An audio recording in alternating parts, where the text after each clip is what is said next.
Okay. All right. Wait, can you all see my iPad? Yep. Okay. All right.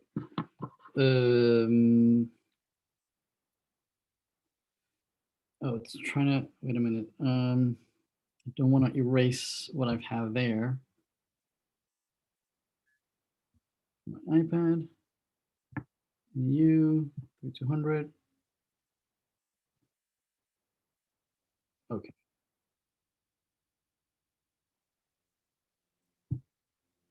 Interesting. Why is this not erasing all my, okay.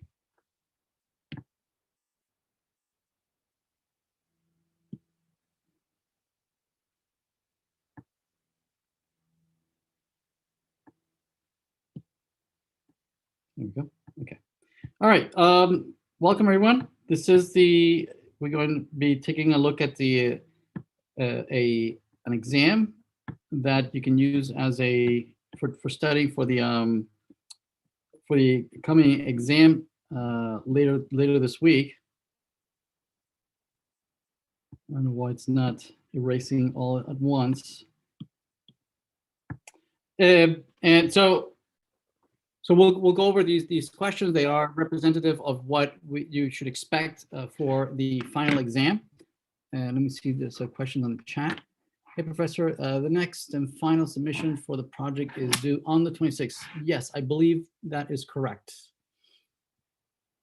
Yeah, so I think the project, I guess it's due next, on the 26th. Does anybody hear an echo? I did for just a second, but not anymore. Yeah, me too. I just want to make sure that it's not recording as an echo. Just let me know if it is.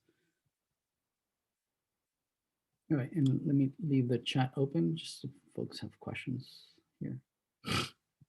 Okay, yeah, so let's focus on this exam. We'll work on it together. So let's see. Unless stated otherwise, please do not use extra spaces, quotations, or any punctuation whatsoever. Again, this is to make it easier on the autograder to be more accurate. Obviously, if there's some issues, we'll go back and grade them manually. Let's see, when will we be able to see the solutions for quiz 9? I think there was a couple of students that still for some reason had not taken it. I think they'll be taking it today or tomorrow, and then I'll make it available for everybody.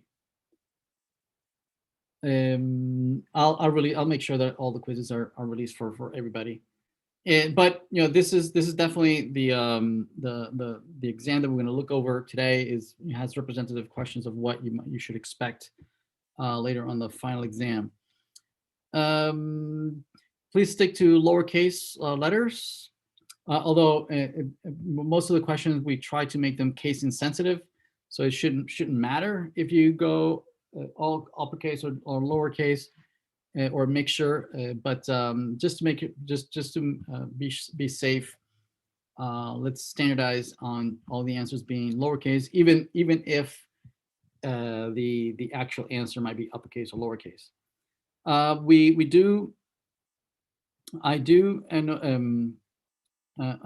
put a PK in front of every primary key, just to denote that is the role of that field. It doesn't mean that it's part of the name of the field, only that its role is a primary key plus, including all the all the rules and constraints that go along with being a primary key. Foreign keys have a foreign FK next to them. They refer, right? They refer to the same name as the primary key that they are referring to. Okay. The nomenclature, we're going to usually use this nomenclature where we have the name of the table and the fields. If I don't say what data types they are, it's because it's irrelevant. Okay. If I do want to specify the type, I will put a colon T1, T2 for the particular type.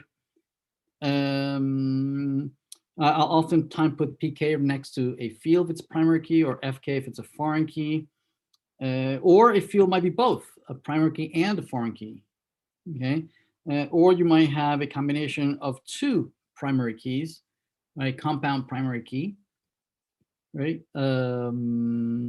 Yeah, MN are composite keys making a single primary key. Yep. Also, this notation means that there's a dependency between R and S. That means that if you know a value R, the value of R, then you definitely know the value of S, right? So an example might be, right, if you know the model of a car, right, then you might also know the make of a car, right? So for instance, if you know that something is Toyota, so if you know that something is a Corolla, if a car is a Corolla, the model, then you know that it must be a Toyota. Okay, and things like that, right? And so we want to denote that that there's a dependency between two fields, right? If the value of one of the fields can be fully determined by the value of some other field, right? And in some cases we want that, right? That the value of one field is fully determined by another field. Sometimes we want that, sometimes we don't want that, okay? And it has to do with redundancy, right? And if the fields are not if the fields are primary keys, you want the non-primary keys, right, to depend on the primary keys, right? You do not want non-primary keys to depend on other non-primary keys, right? So you want it if S is a primary key, then this is good, right? If S is not a primary key, then you don't want the dependency. Okay, that's not a good thing. Okay. Sometimes you have dependencies between sets of fields. Okay, you might say that a set of fields, the values of a set of fields can be determined by the values of some other set of fields. Okay, again, if these guys are primary key, then it's okay. But if it's not a primary key, then this is not okay. We don't want that. Okay, and that has to do with normalization, first, second, third normal form, right, which we covered, like halfway through the course. All right, so having said that, let's get started on some of these questions. Before we can begin, any questions? Okay, so what is the time span to take the test? I believe it's 3 hours. I don't think you'll need all 3 hours, but I'm giving. I'm hoping that I'm giving everybody enough time to have their notes next to each other, next to you, and and be able to go back and forth and answer some of these questions. No, it'll be available sometime over the weekend. I don't know if it's going to be right on Friday, but it'll be open for several days. So, if it's available on Friday, then it'll be Friday, Saturday, Sunday, and then up to Monday. So yeah, no, not just one day. But again, I don't know if it's going to be available on Friday. Maybe it might be on Saturday. I might need to tweak a couple of things. All right, so let's get started. So this says, consider the following schema. Okay, many of these questions are based on the second half of the semester. So a lot of Mongo and Mongoose questions about a lot of questions on transactions, indexing, things like that. Okay. So for instance, in this one, it says that we are giving you the following schema. right? And we want to retrieve, right, documents. So documents already, this tells you that it's a non-relational database, Mongoose, okay? And we want to retrieve a document, B is equal to C, right? So if we take a look at this, right, we immediately see the db.a notation, right? That immediately tells you that this is commands that we are typing at the command line in Mongo, right?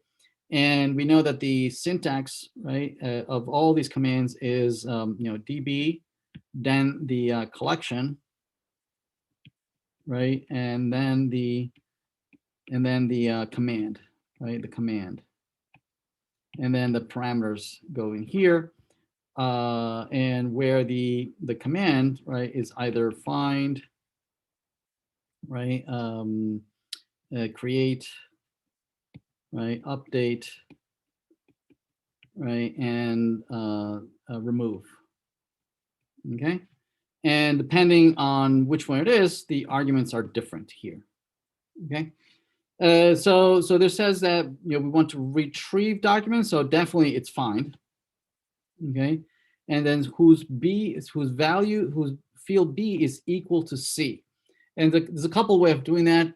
You can do just plain old pattern matching with objects, right? So let's see what we've got here. So definitely we have find equal, that doesn't exist, right? So definitely that goes away. And here's another find. So any one of those three. Now we know that the find method takes as arguments, right, an object, or two objects actually, right? So this one already is a string, so that's no good, right? So let's not go with that one. So over here looks like we have an object, so that's a potential one. How about that one? This one also has an object. Okay, so so we definitely not these two. So there's any one between these two here, right? And so this one's pretty much asking you whether you remember if the operator equal, right, it goes outside or inside, right? Does it go inside or outside? And so if you look at your syntax and the examples that we looked at in the lecture and on the slides, right, the equal operator goes in the middle. So this one's the correct one. Okay. All right, so this one says fill in the blanks below to complete the code snippet, blah, blah, blah. Consider the following SQL, right? So we got two tables, table A and table B. Looks like table B has a reference that references A right over here. It doesn't say explicitly, but obviously this is referencing the column ID in table A. Okay. So this says write an SQL query. So it's a select statement, presumably. Actually, no, changes the value. So definitely not a query. We're not retrieving anything. We are changing. So presumably this is an update, right? That updates the value of field B in A. So A comma B. We want to update the value of A comma B where, right? Where the value of primary key is equal to 234, right? So the primary key of A, that's A.id, right? And notice that that one's already there, right? So presumably this would be the where, right? Where A.id is equal to 234, and we're going to be updating. So this is a update. Okay, we're updating the table A. Okay, and we're going to set the value of B, where B we're going to set it to 1, 2, 3. So set, so 2 here is set, right? B equal 1, 2, 3. Where, right? So this is where. Okay, so that was easy. Let's do a couple more here. Why is this not letting me remove everything?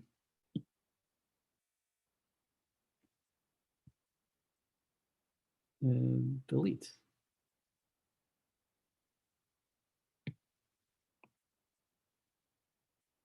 Okay.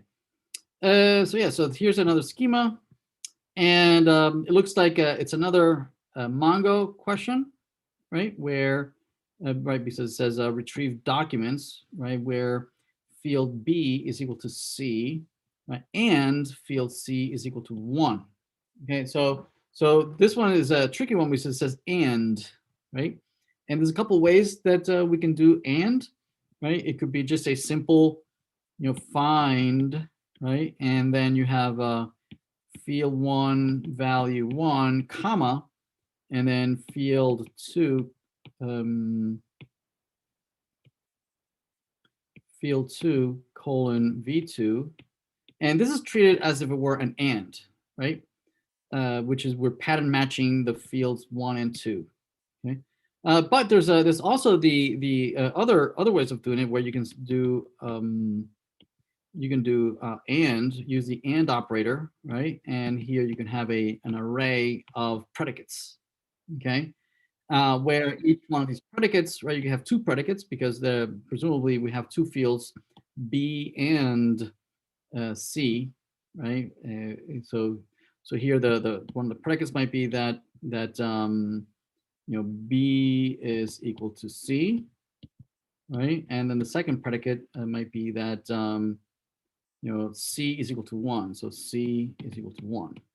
So there's two different ways of doing it. So knowing that, and closing here the curly brackets. Knowing that, then let's look at the options here. Now, some of these obviously are going to be obviously wrong.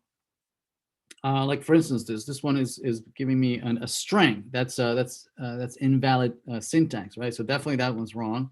This one's also a string, so that's not good either. Let's see, we have any other ones? Okay. Then this one is it's an array, so that's array, so that's also no good, right? So it has to be curly brackets. It has to be an object. So it looks like this one was one of the options that we were considering. So that's promising. This one's trying to trick you into thinking that this comma here is equivalent to this comma here, and it's not, right? If you remember, find takes two arguments, where the first argument is the where, right, and the second argument is the projection, right? So definitely not this one, right? Because we're not looking to project anything, so definitely not that one. So definitely not these two, right? So we're basically left with these two options between this one and that one. Okay. So if you remember, the syntax was that when we're doing pattern matching, right? It's one object that contains several properties that are going to be pattern matched.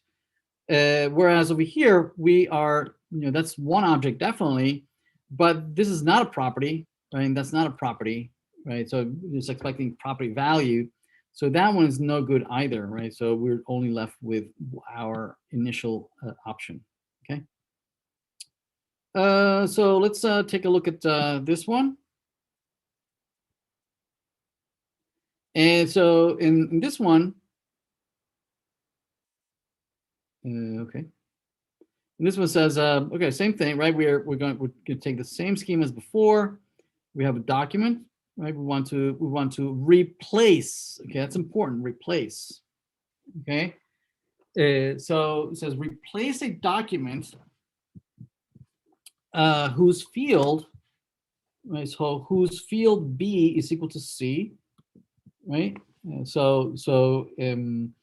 and it's going to replace it with a brand new document whose field C is equal to 2. Okay.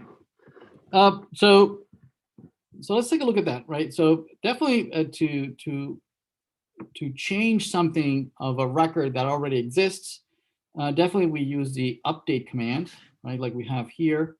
I notice that they all have the same syntax, so it's probably correct, right? If you don't remember the actual syntax, right? There's none that we could very easily just discard, right? It looks like they're all the same. But you're trying to remember that the update command in Mongo takes two arguments, right? So it's db.collection.update, and the update command takes two arguments. The first one is the where clause, and the second one is the actual update. What do we want to update? Once we identify the record in the where clause. Okay. So let's see if any of these break that mold. So it looks like this one, and notice that the set, we probably can recognize that as a trying to modify something. But notice that it's in the first portion of this update. So it's in the wrong place, right? Because the first argument should be the where. So this is not the where, right? So that's not good. And notice that we have the same issue with this one, right? We have the set at the beginning. So we're not even going to look at that one, okay? So then we have left over these guys, right? The 1, 2, 3, 4. Let's see what's wrong with each one of them. So presumably this is the where, and the where that we're asked to find is B is equal to C. Well, that one looks promising, right? B equal to C. C equal to 2, that's not even what we're being asked, right? So not even going to look at that one. So these three looks like they're somewhat similar to one another, where we are doing B equals C in all three. So we're left with considering the, so not that one, right? Considering these sets, right? No, not that one. These three, right? So what's the difference between the three?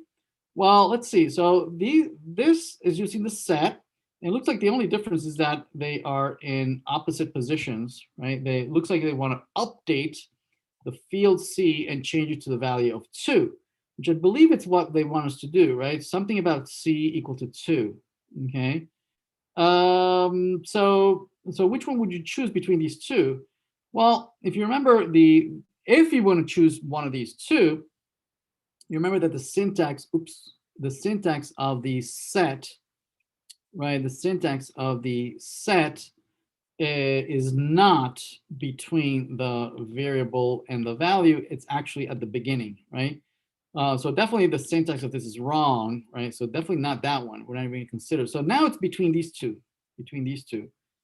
So which one? Now this is where this comes in. That says it says replace. Okay, replace the document. Okay, if you remember the way that set works, set modifies a field and changes it to the new value. But this one seems to say that we don't want to do that. Instead, we want to replace whatever document comes back here that matches that, right? We want to replace it with C equal to, and indeed, this is exactly what this does, right? Most of the times you don't want to do that, right? Replace an entire document, with, wholesale with a new value, with a brand new document. Instead, usually you want to do that, right? But this, insists that we want to replace the document, right? So we can't go what we would normally do, right? We are stuck with doing this dumb thing of replacing the whole document. Okay, so it's a little tricky, that question. So let's take a look at this next one over here. Let me just erase this.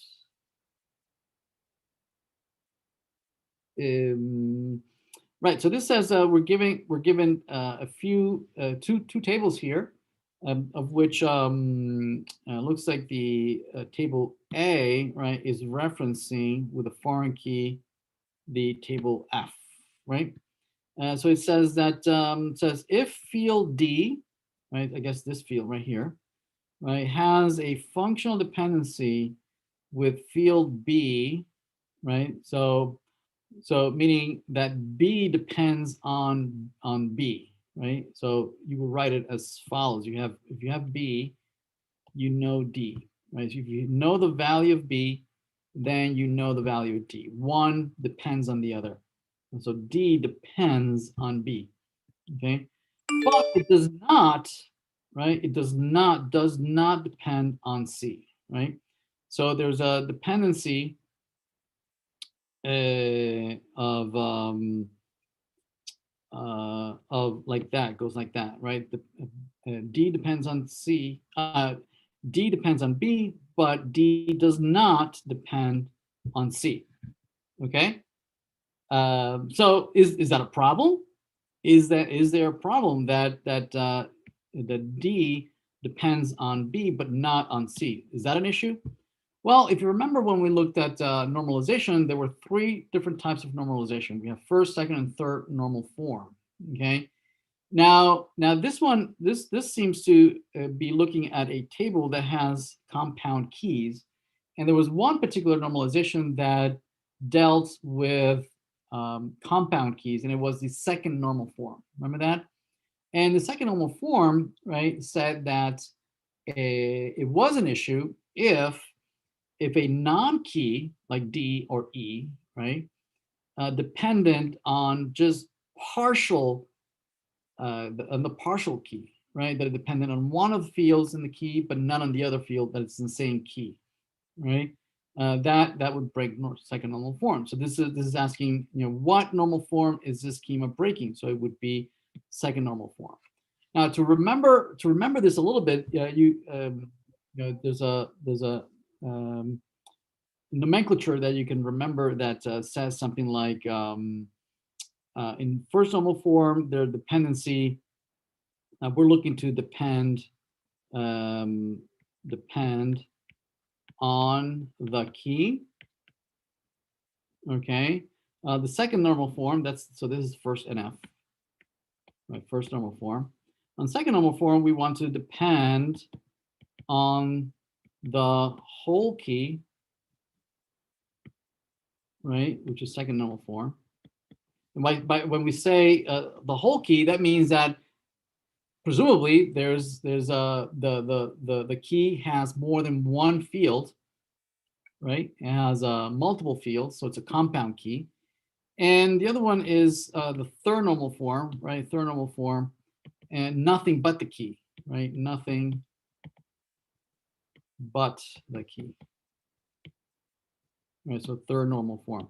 So this suggests that that fields that are not keys should not depend on each other. They should only depend on the key and not on one another. Right. So for instance, we would not want, for instance, dependencies between D and E, for instance, right? That would break third normal form. Professor? Yes. What's an example of something that would specifically violate the first normal form? So the examples that we saw that are very, very common in industry is when you have multiple values for the same key, right? Mm-hmm. And so for instance, if you have table A, right, and you have A, B, and C, right, and for the values of C, usually you just want simple simple data types, okay? But then you realize that C can actually have multiple values at the same time, right? Where, and you ask yourself, oh, I want to have C have the value C1, C2, and C3, right? And then you start saying, well, how do I capture that, right? And you say, well, one option is that C literally has all values in there, okay? Or the other way of doing it is that you would literally have more columns, right? Column 1, column 2, and column 3 for the specific values of these, right? Or that you would have multiple values of A1, B1, multiple records, right? Multiple records where you would have A1, B1, A1, B1 again, A1, B1 again, so that you can maintain values of C1, C2, C3 across multiple records. So all these 3 examples, right, break first normal form, right? Where you are introducing redundancy of the values either vertically, or you're introducing redundancy horizontally in the same record. Okay, and usually the fix is that you would instead split this into 2 tables, A and B, right? Or C, say C, right? Where now A would only have A and B, right? And then here you would have C, and you can have multiple instances of C in a different table C, but referencing the primary keys of A, right? So you would only have one instance of A, B, and then multiple instances of C pointing back to A, right? So it references the primary key. Okay. Yeah. Thank you. Yep. Welcome. Okay. Delete. Okay, so let's take a look at this this question. So consider the following schema. A is a collect. So right, a string, C is a number, and date. So it says which of the following options includes field B but not field C or D. Okay. So it looks like it's asking us about projection in using the Mongo client, right? If you remember, the find function, right, in Mongo has two arguments. The first one is the where, right? It's a JSON object which has the where, and the second one is the projection, right? So this one right away seems that it's wrong, right? Because it's using only one object, of which the first one is not a where clause. It looks like it wants to set, trick us into thinking that we can turn off C and D by adding a false there, right? This might be okay if this were the second argument, which is, but it's not, right? So definitely we would discard this right away. No good. So this one's a little more promising because notice that we have a first argument that is empty, suggesting that we want all the records, right? We're not filtering anything, meaning give us all the records, but we don't want fields C and D. The problem with this is that it's not Booleans that we use to filter, okay? We use numbers 0, 1, things like that, okay? So that's the wrong syntax as well. This one again is wrong because this is not a where clause, right? Which is the first argument to the find question, to the find function. So that's not good. So this one looks more promising. It's is using the number 0, right, to turn off the projection of C and D, and it's using the first argument as a empty object, meaning you're going to return all the documents. So this was promising. The only probable issue here is that definitely, which would be useful if you reread the question, right? It says, okay, we want fields B, but not C and not D.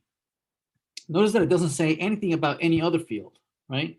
And for instance, in particular, it doesn't say anything about the underscore ID, which we're going to get, right? Even though we didn't say anything in particular about it, right? So because it doesn't say anything about underscore ID, we can assume that we can have it or not have it. So I'm going to leave it alone. This one, we could have an optional B1, but this is already implied. If we don't say anything about a field, it already includes it, right? So this would have been redundant to put in there, but it would still work, right? So definitely we'll go with that one. Okay. So let's keep going. Let's see. So this question, let's remove that,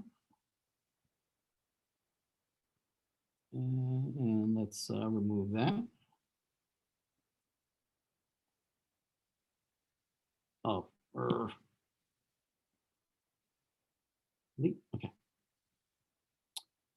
And I guess remove that.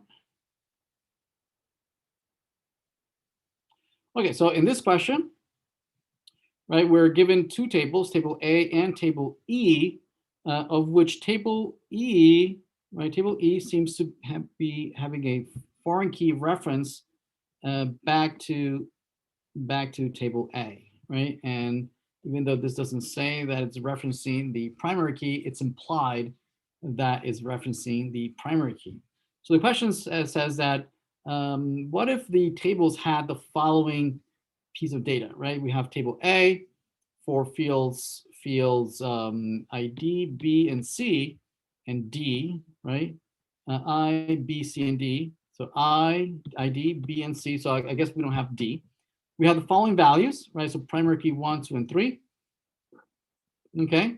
And for table E, right, notice that we have A, we know it's a foreign key. We know that this is referencing that column. So these values 1 and 2 here, 1 and 2 somehow are related to one another, right? These are foreign keys, right, that refer to this primary key over there. Okay, so we could join these two, right? We could say, join on A.ID, join with E.A, for instance, right? And we could retrieve records from both tables. Okay. So anyway, this says that write a SQL query, right, that returns the following result set. Okay. So it looks like we're grabbing the column C from table A, and we're grabbing column G from table E. Okay, so we need to join these two. Where do we join them? Presumably, so to making these guys equal, right? E.A equal to A.ID, right? And indeed, notice that we do have C1 here, C1 and C2, and we have G1, oops. And we have G1 and G2, grabbing from both of these, right? So that looks okay, right? It looks like we are joining indeed these IDs and A's, right? But notice that we have this additional record down at the bottom, right? That has a value of G3, this one right here, but it doesn't have a value for C, right? So it seems like, yes, we want to join. We want to join to retrieve these two records, but we also want this record over here with G3, even though there is no match between these two records. So the only way we know how to do that, right, where we want to retrieve the records that match, plus some of the records that don't match, right, from one of the tables.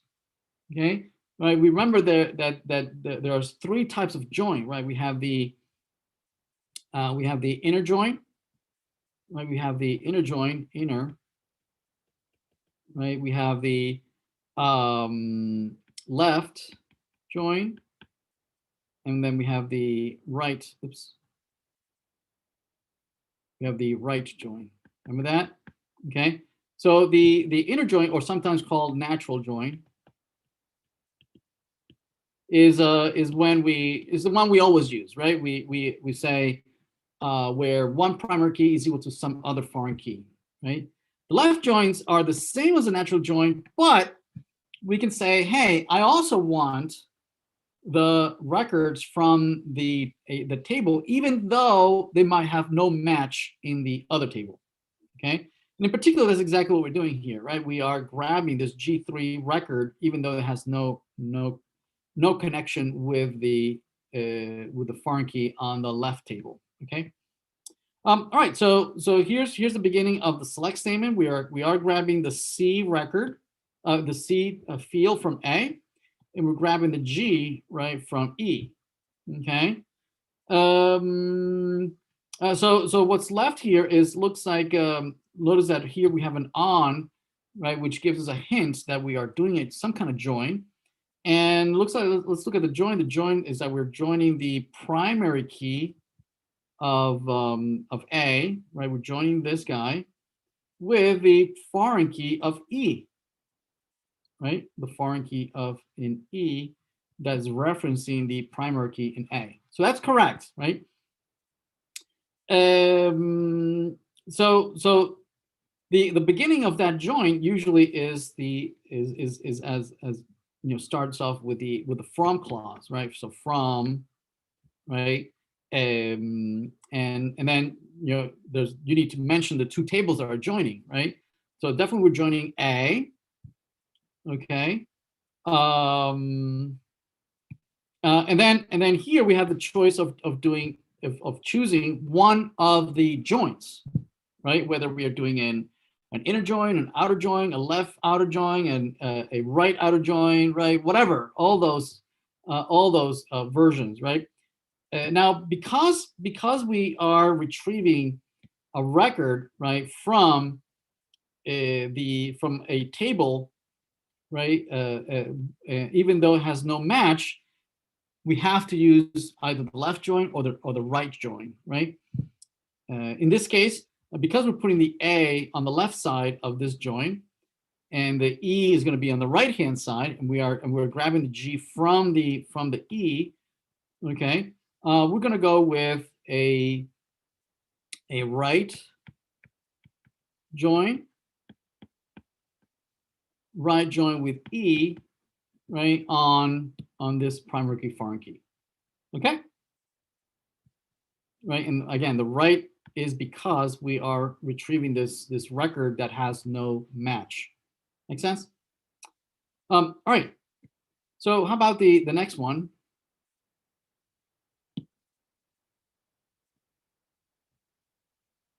Delete. So let's look at the question here. It says, which of the following statements are true? Okay. So select all that apply. So there can be more than one correct answer. So it says, searching through a table linearly. So what do we mean by linearly, right? Linearly, we mean that this is going to be a full scan. Right? Remember that when we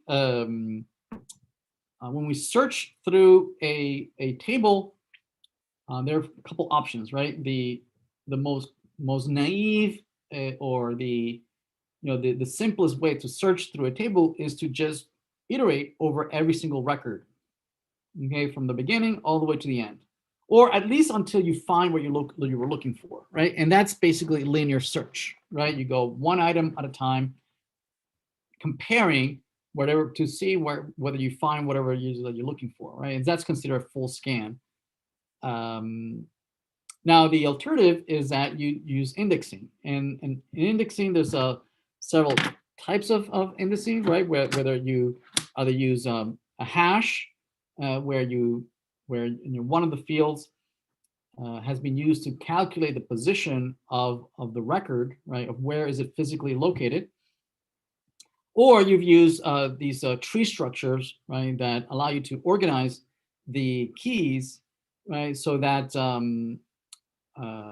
so that you can apply things such as binary search, right? In binary search, we've seen that it can dramatically improve the search for items in the table.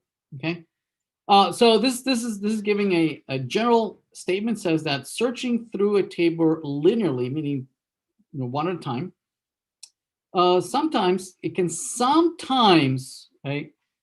So careful, right? With those sometimes, always, right? You have to be careful with those questions. They might be, you might need to interpret the question to be able to provide a correct answer. So sometimes linear search can outperform index if using an index. And actually we saw several cases where that actually might be true, especially if these index, right? Especially if that index is a non-unique index. Especially in non-unique indices, that actually can happen, right? We saw that if the index is unique, it's definitely that's always going to give you a better performance, right? If you are doing a scan, right?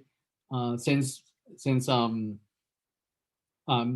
know exactly where it is, you can jump right to the position of that record and retrieve it, and you're done, right? But a non-unique index, for the value of the index, you can have many values that are spread across multiple places in the disk, right? And that absolutely lowers the performance, right? Because what you're trying to optimize here is the file I/O, not the comparisons whether the values are the same, but the time that you go out to the file system. And depending on how you organize the data, right, it could be cases where for that non-unique indices, you have to go way too many times to the file system, more than if you just went out and did a full scan of the whole table. Okay, so there are cases, right? We saw several examples of that in the lecture, where a full scan is actually faster than a non-unique index, right? So yeah, definitely. And I notice that it doesn't say, it says using an index. It doesn't say whether it's a non-unique index or a unique index. So yes, it's true. Sometimes it could outperform index. So therefore we'll go with yes, that is correct. Sometimes it could happen. Okay, so then it says searching through balanced tree does not generally perform better than a searching through unbalanced tree. So this is alluding to the data structures that we use to organize the keys when we use indexing, right? And we saw in the lecture that indices are organized in these tree structures, right? That we called B trees, right? And that one of the characteristics of B trees is that we would, they would always be nice and balanced. We would have the same amount of items on one side of the tree than on the other side of the tree. And what that allowed you to do is to minimize. Oops. What that allowed you to do, one of the characteristics was that the height of this tree, right, it was the shortest, right, the shortest height of that tree, and that the number of comparisons or number of operations, right, to go from the root, right, and navigate all the way down to the leaf, right, was the quickest path, right, the quickest path, as opposed to if you have trees that are not balanced, where on one side you have more items than the other, right, that would mean that the heights, right, would be different. And that for if you were looking for items that had the keys that were on this side, then you would have a very short path down to the leaf. But if you were searching for something that happened to be on the other side, it would take much longer to find your items at the leaf of the tree, right? Obviously, the most egregious case would be where this is so unbalanced that you just have items all lined up on one side of the tree and no items on the other side, right? So basically you end up with just linear search, right? So it's just a full scan, right? You just have to go one item at a time, right? Looking for what you're looking for, right?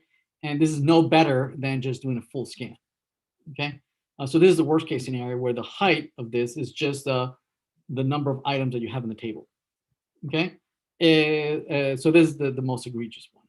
And so the question was, this is saying, right, so searching through balanced tree is not any better than searching through an unbalanced tree. That's not true, right? We just argued that a balanced tree is always going to be better than an unbalanced tree.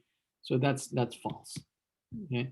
Now this says indexing always performs better than a full scan, right? This totally contradicts what we just said in the first one, right? So that's not true, right? Now this says that unique indices generally perform better than non-unique indices. Absolutely, right? We saw a whole bunch of examples, right, where unique indices can be, several orders of magnitude faster, right, than non-indexing or even unique indices, right? So that definitely is true. And none of the options above, no. Okay, so definitely these two are true. Okay. All right, so let's take a look at this question here. And let's delete that.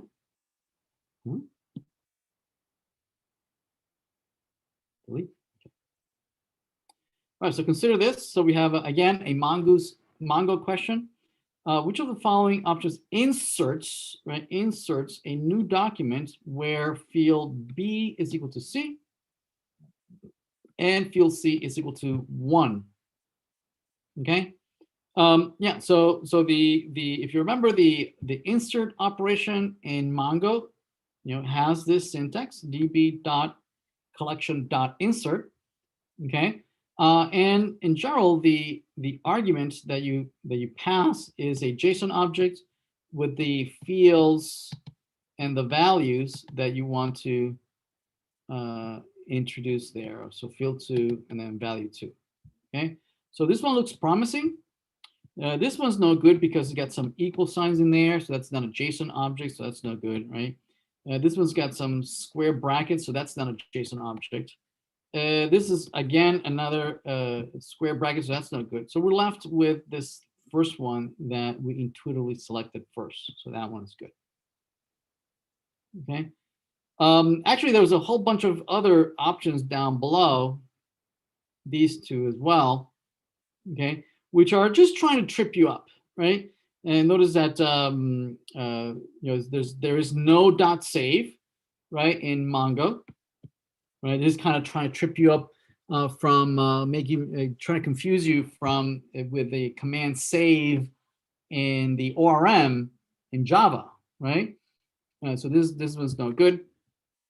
This one's trying to trip you up using the create function, which is actually what you use when you use the Mongoose library, right? Mongoose uses the .create, okay? But over here, it's clear that we're not using the Mongoose library. Instead, we are using the command line, right? Mongo db.collection. That's clearly a command at the command line, okay? So that was no good either.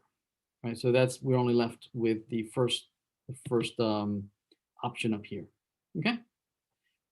So then question 10 over here. Oops. Let's take a look at this. And so we're saying fill in the blanks below, blah, blah, blah, blah. We have the same table, two tables that we had before, where A is referencing F, right? So it says create an index that can improve the performance of the following query.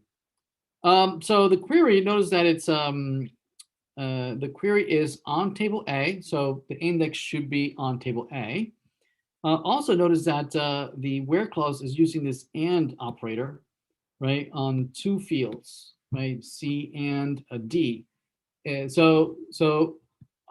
Usually what we want to do when we are searching on multiple fields, we would love to have an index on both of the fields, right? So that we can combine the values and then organize it in a tree, right, or index it so that the combined values can be used as an index into a table, so we can retrieve it right away. Okay, so knowing that, we would create an index. So this would be, create index, right? My index on A, okay, on both of the fields, on fields C and D, so C and D, so that we can usually concatenate them and then create the indices on the resulting concatenation. Okay. All right, so let's take a look at the next one. So this one is asking you about transactions, about the risks that that could occur, right? If you're not careful with transactions. Let's see. Oops. So let's see. It's the same table as before, right? A and F. And so it looks like there's two transactions. Looks like the first transaction is reading something from table A, where B is equal to 1, 2, 3, right? And later on, looks like it wants to read the same exact record, right, with B equals 1, 2, 3. But somewhere in the middle between the two operations, looks like there's another transaction that is working, that's doing something with the record that transaction 1 is dealing with, right? It's updating, right? It's updating the value of C from its original value. Its original value was that it was set to 20, right? So in this first query, C is 20. So a thread is running, reads the value of C and checks, and it's 20. A little later, it repeats that query, right? But then it gets that C is equal to 19, right? So I mean, it depends on the logic, whether the logic depended on this value to be the same, okay? But certainly it's this could be risky and depending on your logic, that risk could affect your logic. Okay. So first of all, what are the different types of risks that we took a look at, right? We took a look at 3 different types of risks, right?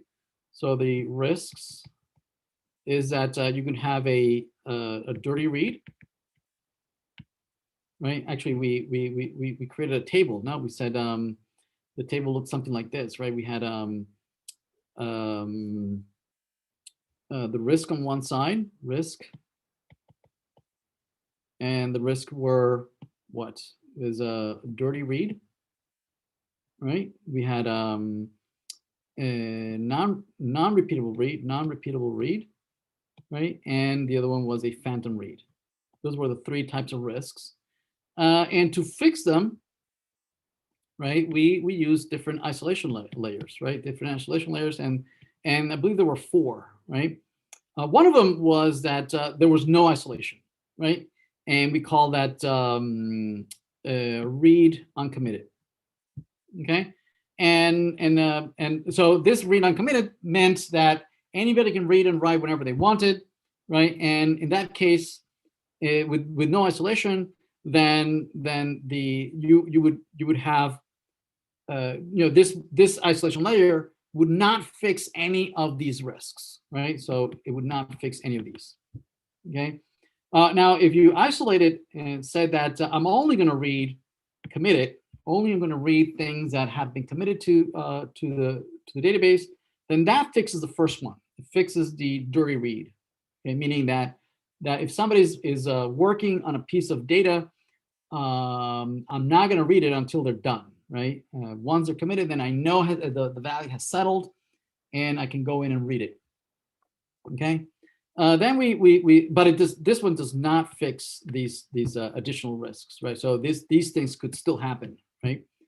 Then we had so we have a read uncommitted, recommitted, repeatable read, right? Repeatable read. That one fixed the dirty reads, and it fixed also non-repeatable reads, right? That meant that if you're doing a select statement and you're reading data from the database, you lock you start a transaction so that if anybody wants to come in and change it, they can't, right? So you lock it, you start a transaction, your read, right? It's locked. Anybody who wants to come and write to it is going to be locked out, right? They have to wait their turn. Not until you commit, right? Those locks are released, right? And other folks can come in and start writing to the same row, right? So that fixes non-repeatable reads, but it does not fix phantom reads. And then you have serializable. Serializable fixes everything, right? Serializable says, you know what? I'm just going to lock everything, and I'm going to lock the whole table, right? Nobody can touch this table while I'm working on this, okay? And so that fixes also phantom reads, because phantom reads, remember, phantom reads happens when I do a query that is a range, and it comes back with multiple. What was that? Did I get a message? I think I had a message. All right, never mind. Right. So phantom reads is when you have a query that comes back with multiple rows, and then somebody does an insert or does a delete on a record, right? And which affect the original select statement of that range. So if you would have come back with 10 records, that new insert or that delete would have given you 11 or 9 records, right? And so if you do the query again, it says, wait a minute, I had 10 records, but now I have 11. Where did this 11th record come in? Oh, there's someone mocking around and inserting things, right? Whereas serializable, when you do serializable, you lock the table. So if anybody tries to insert, they're not going to be able to insert into the table, right? Because I'm working with those records, right? Don't bug me, right? Don't change the data underneath me. So what are we looking at here? We're looking at two queries that If I run it once, I get a value. If I run it twice, right, I get a different value, and that might affect my my logic, right? Because I depend on those two values to be the same, right? Meaning I'm depending on the read operations to be repeatable, right? That I can read it once and I get one value, and I read it again and I get the same value, but I'm not, right? I get 20 one side and then 19 later on. So the risk, right, is that is a non-repeatable read risk, right? Non-repeatable read risk. Okay. Also notice that this question is trying to trick you by mixing and matching the risks, right? These are the risks, right? These are the risks with the isolation layers, right? And so this is like a mix and match of everything, right? So read committed is an isolation layer, right? Dirty read is a risk. Phantom read is a risk. Repeatable read is an isolation layer. Non-repeatable read is a risk, right? And serializable is an isolation layer, right? So it's mixing and matching terms. So, you know, just to make sure you understand what all these terms mean, and they're very well defined in the slides, and this table in particular, right, is there, and you should be familiar with those with that table. Okay. All right. Next question says we have a table. Let me remove this and delete. Okay. So we have a table, employee table, and it says write a SQL query that calculates the average salary per department, right? So the per, right, should be a flag that gives us a hint that we need to group by, right, that field. Okay. And notice that it gives us a hint over here, the by as well. Right, so this by typically says that on the left-hand side we mean a group by, and we are grouping by department. So we are grouping by department, right, which is indeed the field by which we want to group by, right?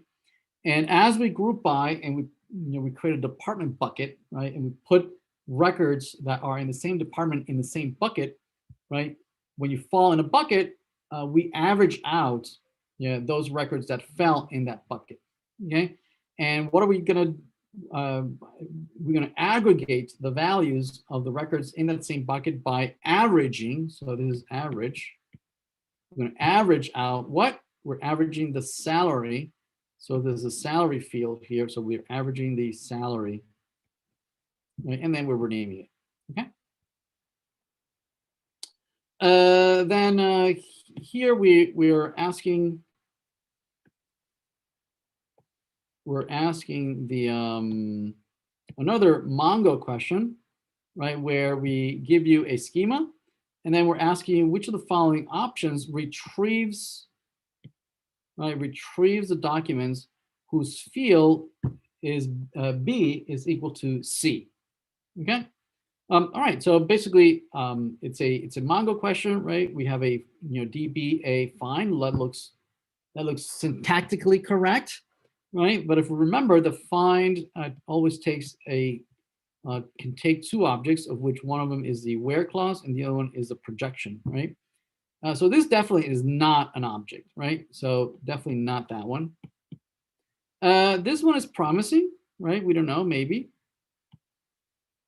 Right, we can take a look at that later. This one's definitely not an object. That's definitely not an object. This one is promising. So any one other? Okay, this is not an object either. So definitely it's only between these two, right? So which one? Well, the question retrieves a document whose field B is equal to C, right? So let's see. Is this B equal to C? No. Is this B equal to C? Yes. All right, so we'll keep this one. So let's take a look at that. This one next. So this says, consider the following schema and the following. Which of the following options includes field B and no other? Careful, and no other. Okay. And the reason you have to be careful about that is because, remember, there's one particular field that behaves kind of weird, right? And that's the underscore ID. The underscore ID, right? If you don't say anything about the underscore ID, by default, you're going to get it. You're going to get the underscore ID. So by saying no other, it's kind of telling you it's a red flag on a hint at saying, hey, careful, ID behaves weird, right? So it says, okay, which one has only field B but not any other field, including I don't want ID either. This is what it's hinting at, right? So let's see. So if you look at this one, right, notice that we're saying that we want B, right? We want B, and we don't want underscore ID. Okay. And when you have a projection, when you do provide a projection, right? If it's not listed there, right, it's going to assume that you don't, it's going to take this and says, okay, well, you want B, you don't want ID, and all the other ones are by default the opposite of whatever you list here. Okay, now this is a trick question because notice that the first argument to find, right, the first one is the where clause, and then the second one is a projection. Here, it's giving you the object, right, that looks like a projection, but it's giving you as the first argument. So that's a trick, right? That's no good. Oops. Right, that's not good. So definitely don't go with this one, right? This next one says that I want B. This was okay, right? Because it says I want all the records, I want all the documents, but I only want the field B. But guess what? Right? Yes, we're not going to get any of the other fields, but you are going to get also ID because you didn't explicitly remove it. Okay, so that one's wrong as well, even though this one's a little better. Okay, this one says we want B, we don't want ID. Okay, and it's retrieving all of them. So this one's maybe. Okay, and again, this is a trick question because it looks like we're filtering, but we're not, right? That's a where clause there, right? So that's definitely not it. So the only one left is that one. So let's look at question 15. And so it looks like this one is about a Mongoose schema, right? So we have a model called a model that is created with this schema over here, right? So we want to use that model to retrieve all the documents, careful, right? All the documents whose field B is equal to C, okay? And you have to remember there are in Mongoose, so in Mongo, in the Mongo client, there's only find. That's it, that's all there is. But in Mongoose, right, in Mongoose, you have three versions, right? Find, right, which behaves very similar to the one in Mongo, right? And this returns, right? This returns an array, always returns an array, okay? And then you have a find one, right? That you can give it a filter, okay? And this always returns just a single object. And then you have find by ID, okay, which you can give it an ID object, right, or string. And again, this also returns a single object, right? So careful, right? If the question is about Mongo, right, you only can use just plain old find. But if you're in Mongoose, there's three versions, all right? So since this says that you want to retrieve all the documents, well, definitely it can't be any of these two, right? Because that one returns just a single document, okay? And whose field B is equal to C, right? So remember that these two, right, whether it's Mongo or Mongoose, they take two arguments, right? The first one is the where clause, and the second one is the projection, right? So both the the Mongo and the Mongoose version take those two arguments. Okay. So it definitely has to be find, right? It has to be find. Can't be find one or find by ID. And the pattern matches that we want B equal to C. So B equal to C. Okay. So this one is asking us to again use a Mongoose model. Wait a minute.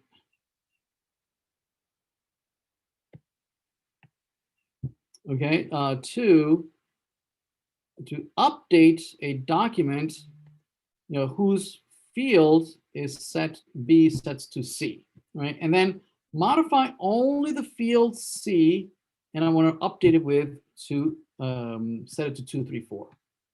Okay. So update. I'm going to update a document. So obviously this is a model update. And so we remember that the update takes two arguments. The first one is the where, right? And the second argument is the actual update. Okay. So we want to update a document whose B is set to C. So B is set to C. So that's the where. And then we want to modify only the field C and setting it to 234. So this is kind of asking you, do you remember how to modify a single field, right? And you remember, yes, it's use the $set command, right? And then you can modify a particular field. In this particular case, we're modifying the field C, and we're setting it to 234. Okay. So in this one, right, we're being asked again another question about Mongoose, right? We're saying we want to declare a schema with a field called C that is of type number. Okay, so we do that, right, by using the Mongoose library. So there's Mongoose, right, and the schema function inside of Mongoose, and we want a field C, so field C, that is of type number, right? And number is here, number. Okay. So here's another one. We're given a schema, and we want to remove, right? It says which of the following options, right? Which of the following options deletes the document, right? Whose field B is equal to C, right? So this one's kind of asking you, do you remember what function you use to remove a document, right? Notice that it's giving you the schema, right? But notice that all the commands are for Mongo, not Mongoose, right? We just came out with several questions on Mongoose, so careful, right? The syntax is slightly different. This gives us a hint that we are indeed talking to Mongo, not Mongoose. Okay. And let's see. So this is giving us some bogus versions of how to remove things from Mongo. Definitely, it's not find and then remove, right? Or find and then delete. This is kind of trying to trip you up and confuse you from how you do it with the Java language, right? In Java, the way you remove it with the repository is that you first retrieve the document and then you remove it, right? So not in Mongo, right? So there's definitely not these two. And this one's just asking you, do you remember if it's remove or delete? Okay. So again, in Java, it's delete. In Mongo, it's just remove. So this is not this one. So it's this one. Okay. And the where clause is correct. B is equal to C. All right. So let's take a look at this next question.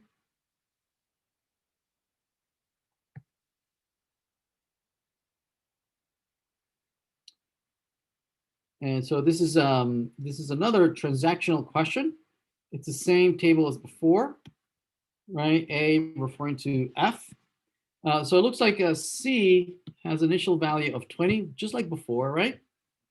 And so it's asking, what would be the risk of the following sequence of events? So we have here transaction. Looks like it does a select statement, and on B, and the value of C is 20, right? Then comes another transaction, transaction 2, and it's updating the value of C of the same record, right? It's updating it to 19. So from 20 goes to 19. Okay. So this is in between two queries. Notice that we have a select here and a select here, but in between the two, transaction 2 is doing an update, right? So after the update of transaction 2 comes now transaction 1 again, and does the query again. Now, because C has changed to 19, he sees 19 over here, right? It was 20, and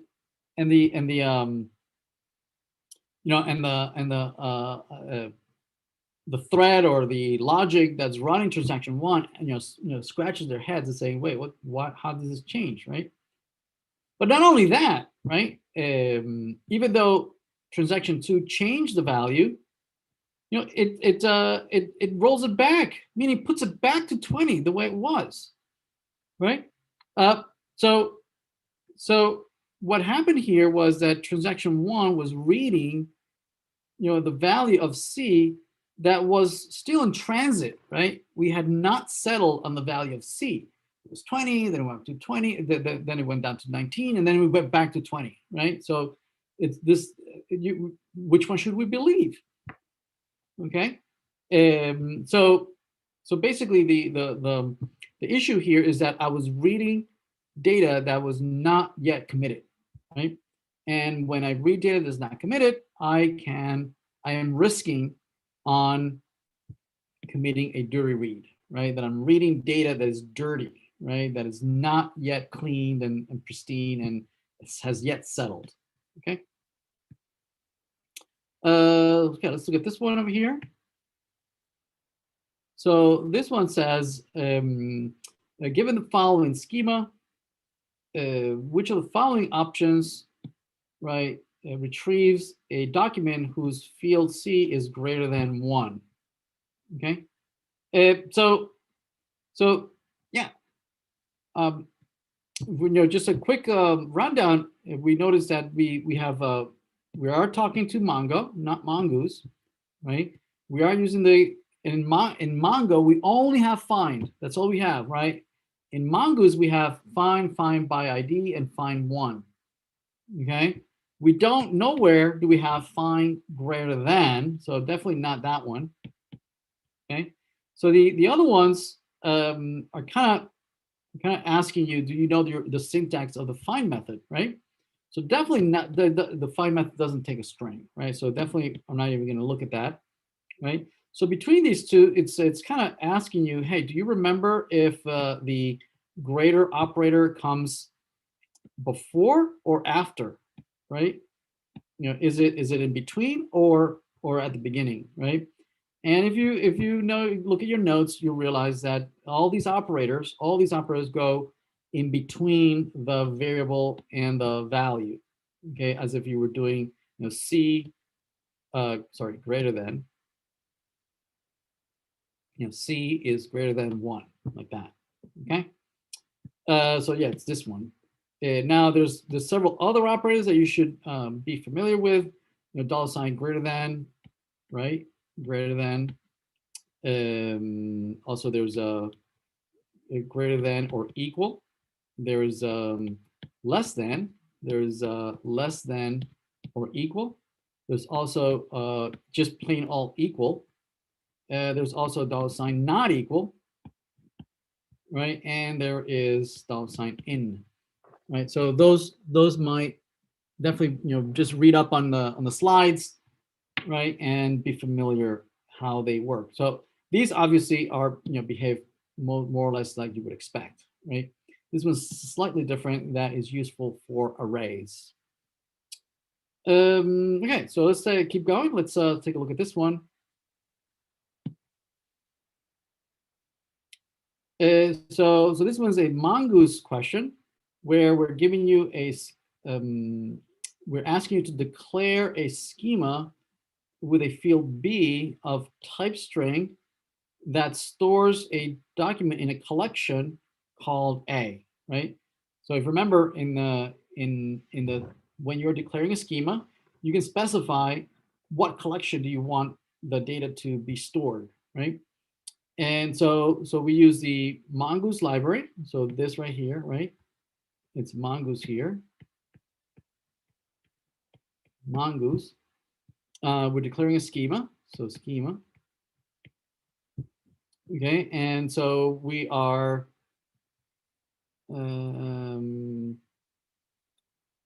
declaring a B, field B, which is a string. So here's B, right, which is a string. Okay, so if you remember, the schema function takes two arguments. The first one is the schema itself, right? So this is the schema. And the rest is just configuration.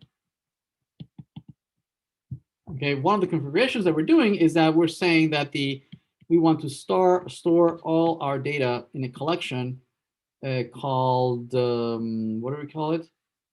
Called A, right? So this is the collection is A. Okay.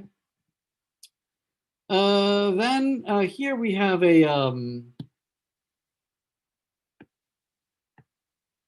we're giving a data model, an object data model, right?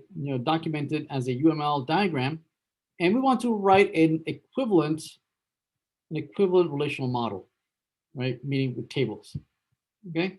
So it looks like the classes A and W, right? We have fields A, B, C, D, and their data types, and X, Y, Z, and its data types. Okay, and also notice that this is a one-to-many relationship. So presumably there would be some foreign key here referencing some primary key over there. Okay, so let's see. So we have a table A that presumably it maps to class A, and we have the fields B, C, and D that match the fields, and it looks like the data types work as well, right? It's what we would expect, yeah. But notice we have this new field ID, right? That was not here. Right? We don't have the ID here because in general, the UML class diagram does not document primary keys and foreign keys. Okay, but we do need them in a relational model, and we declare that primary key, the new field as a primary key. Then we implement table W, right, which maps to class W with the fields X, Y, and Z, right, with the correct data types. Perfect. Plus, notice that we are adding a brand new field AID, right, which is an integer, right, that is somehow related to the table A and its primary key ID. So this must be some foreign key, right? That's referencing this primary key over here, right? So this is asking you, well, do you know the syntax of declaring primary keys, right? So we're going to foreign key. So we're going to say that this foreign key called AID, which is declared here, right? It's declared right there, right? That's going to be a foreign key, right? That is going to reference, right? Reference this table and that primary key. Okay. All right, so let's take a look at this one over here. Let's see, can we remove all this?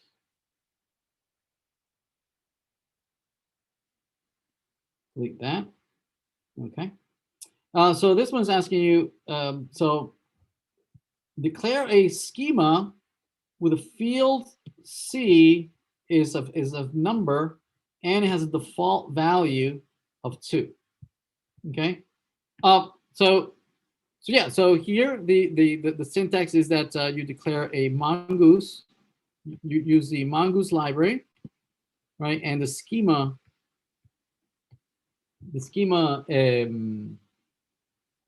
function to declare the field. The field is called C, right? Which is of type number, which is already declared, and we want the default, right, to have a default value of 2. Okay, so the what's missing here is that we want default here and 2. This is actually a typo, right? The correct way of doing this is as follows, right? So you would do something like this. You would say mongoose dot schema, okay, and we close here. And you would say C colon type number comma default 2. Okay. Yeah. So there's a typo there. Okay. So this is the correct. That's the correct syntax. Right. So basically you're saying that this field is of this type, and I can configure additional things, right, such as default, right, whether it's required. For instance, I can specify that this is required as follows. Say comma required true. Right. If this were a string, I could also declare it as an enumerated data type. Okay. All right, let's continue. Let's see. What does SQL stand for? Right, structured query language. Okay, so you should know what that stands for. Let's take a look at this one.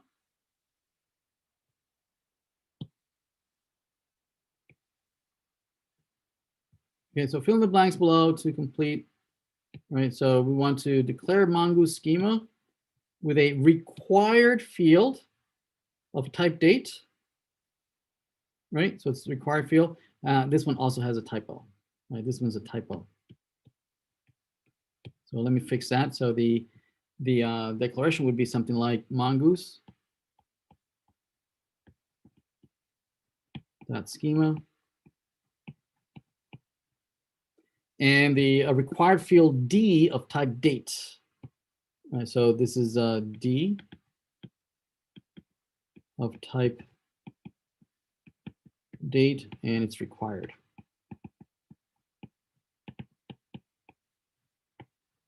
Okay. You can also give it a default value.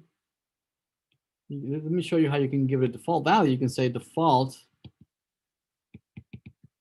and the default here, you give it an actual date string, or you can give it, for instance, the now, right? The current time. So you give it a function. So this could be a literal value, or you can give it a function that will be invoked when this is going to be inserted, like a trigger, right? You give it a function that is going to calculate the value of this field at runtime, right? When you insert. Okay, so for instance, you would say you can provide a function date dot now. So now is a function, right? So when this runs, D will have the value of date dot now, right? It will invoke that now function and set the value of D. Okay. Okay. Let's see.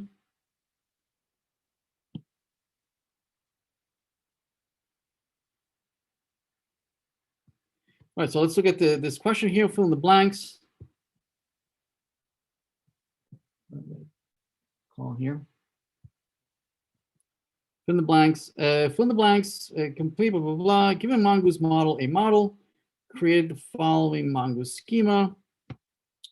retrieve a single document. So retrieve a single document whose primary key is equal to ABC. Okay, so careful there, right? It says retrieve a single document. Now remember, the model, Mongoose model, has 3 finders, right? It has find. This one always returns an array. Even if it's one document, it retrieves an array of one document, right? There is find one, right, which retrieves a single document. And it also has find by ID. This one also retrieves a single document, right? Now this one takes as arguments an ID string, whereas this one takes in an object that you can put fields colon values, right? And then pattern match what it is that you want to find. Okay, so let's see what we've got here. So it looks like so it's because it says a single document, so definitely we can't use find, right? So it has to be one of these two. Now, if you look at the signature, looks like we are providing a single argument as a string. So it can't be this one, right? Because this one, oh wait, no.